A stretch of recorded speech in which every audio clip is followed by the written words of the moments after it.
guys, out here with not a brand new camera. I actually borrowed this from my friend because he got a hold of it, and I wanted to really try it out today. Just taking some pictures since it's sunset right now and bugs are in my eyes and all that good stuff. Anyway, yeah, I'm just out here trying to get some good shots of the pond right here. I just want to try this thing out because I've heard so much about it.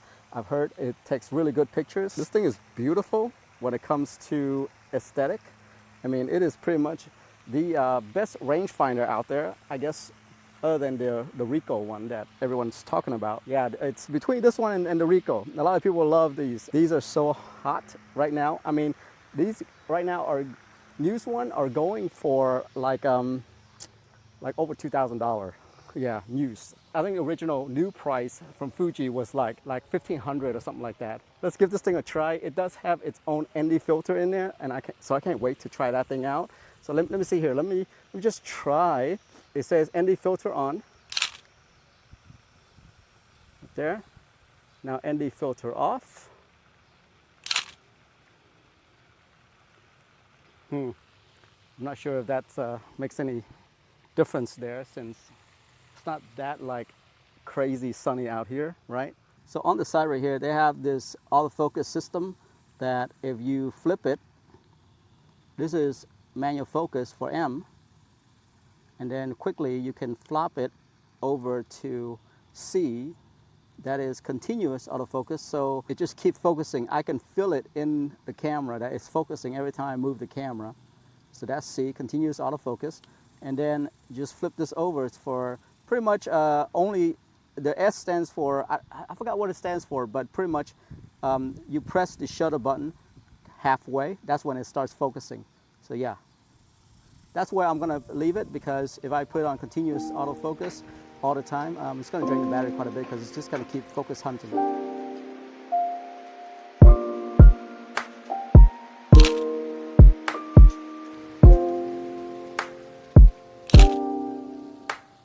So on this one right here, there's a drive button, right there.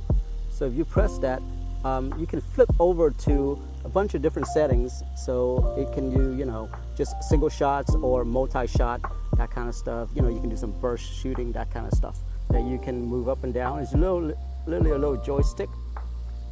So yeah, in here I can do like high speed burst, just low speed burst. I'm not sure what that means. Oh, okay, 6 frames per second.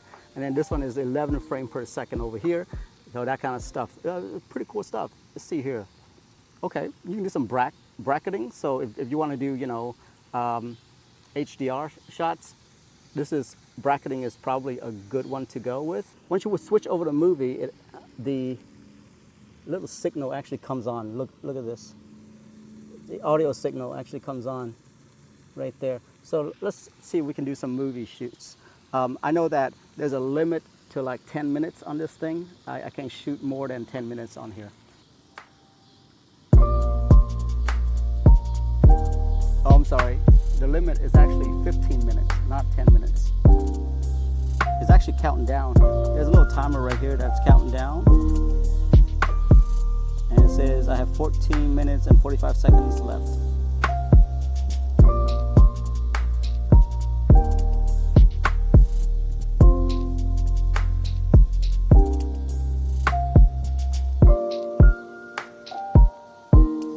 Obviously though, if you get this camera, you're not going to be doing a lot of videography in it. This is pretty much a photo camera. You get it because Fuji has such good color that people are getting these cameras just for that. Just like some people prefer Canon color profile. So it does have to flip the screen like any Sony 6000, 6100, that kind of stuff. It doesn't go all the way up though. It's just that right there.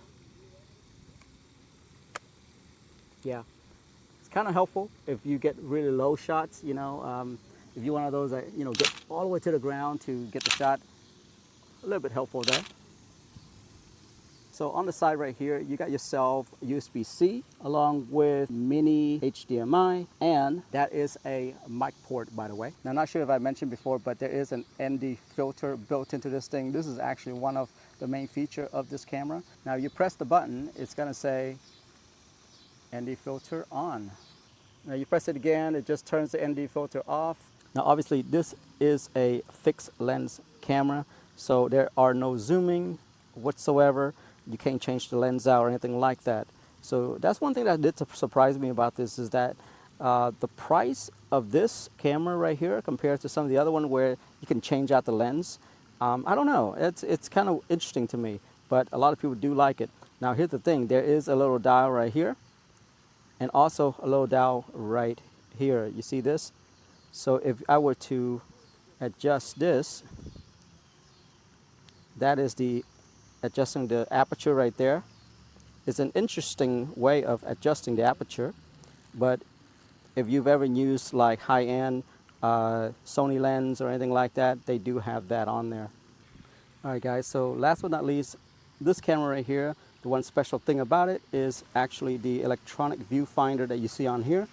I'm very impressed with the electronic viewfinder in here. I think it's fantastic that they have something like this. If I were to hold the shutter down halfway, this is what you're going to see right here. And you can just take a picture like that. And it does flash.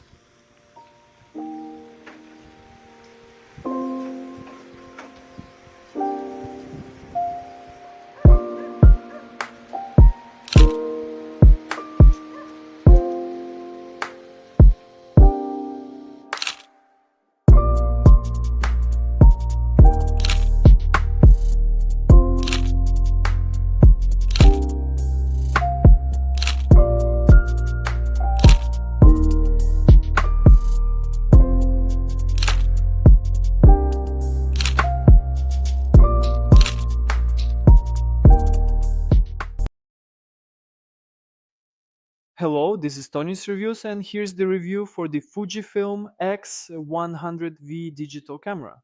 This camera is truly impressive, offering exceptional image quality with its 23mm f2 lens.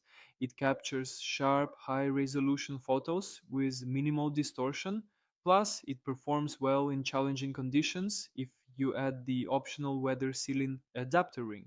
What I really like about this camera is its advanced hybrid viewfinder. You can switch between the optical viewfinder and the electronic one for a real-time preview of your shot.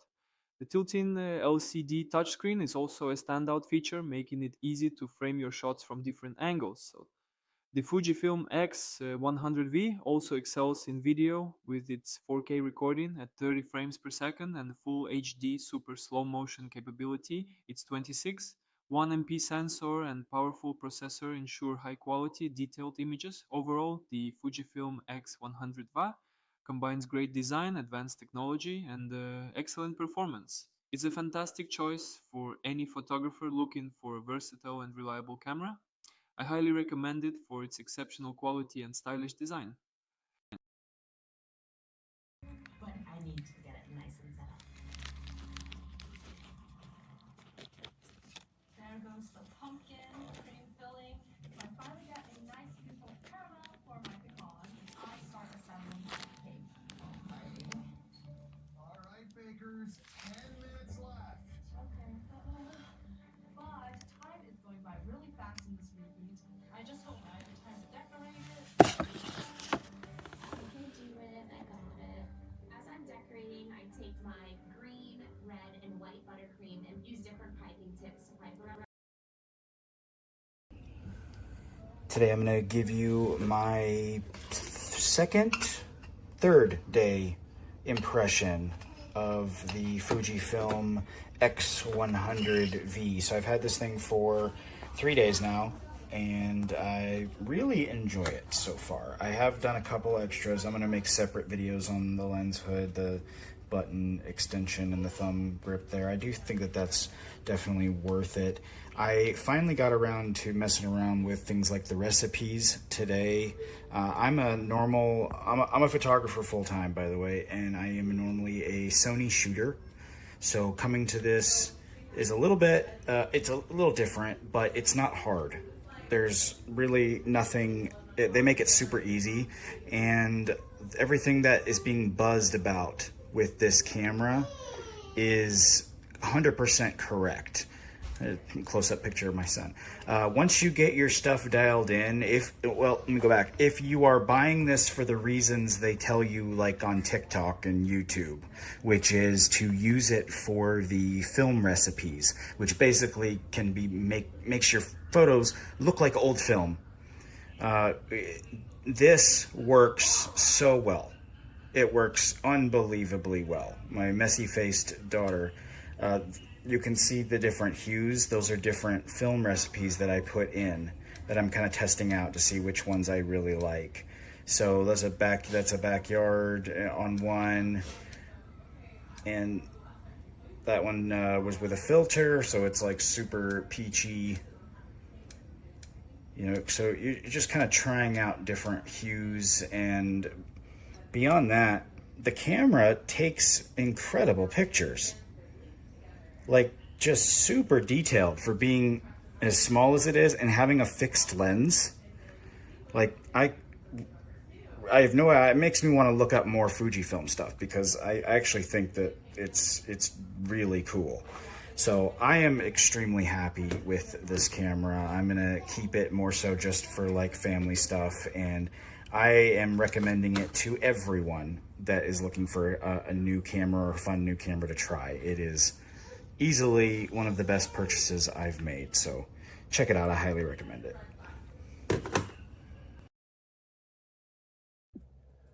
The Fuji X100V is by far my favorite camera I have ever used. The colors on it, the resolution on it, this could literally fit in my pocket. And while I probably have bigger pockets than most people, being 6'5", I would say that it would fit in most people's pockets, and goes down to a 2 aperture, which is great. And the aperture wheel is fun to use, that's a bonus. But there are things called film emulations on these things, and you're able to emulate all kinds of different film, whether it's Fujifilm, you can emulate different Kodak stocks, or you can get really creative with it and try to come up with your own film emulation. The settings are super customizable. There's an app that kind of gives you a guideline as to how to achieve certain looks and different, what they call recipes. So when you get a Fujifilm, you really do join a community. I've gotten more comments on this camera than I have any other. It looks like an old vintage camera. It achieves the look of an old vintage camera with its photos.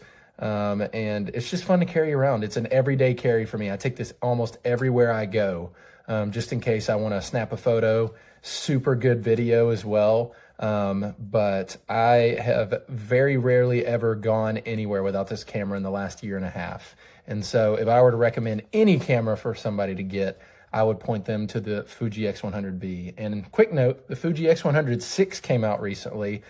It's not much different than this. A little higher resolution, but almost the same exact build, same exact capabilities. So if you're looking for possibly a cheaper option or an easier to come by option, the Fuji X100V is definitely the one you want to be going for.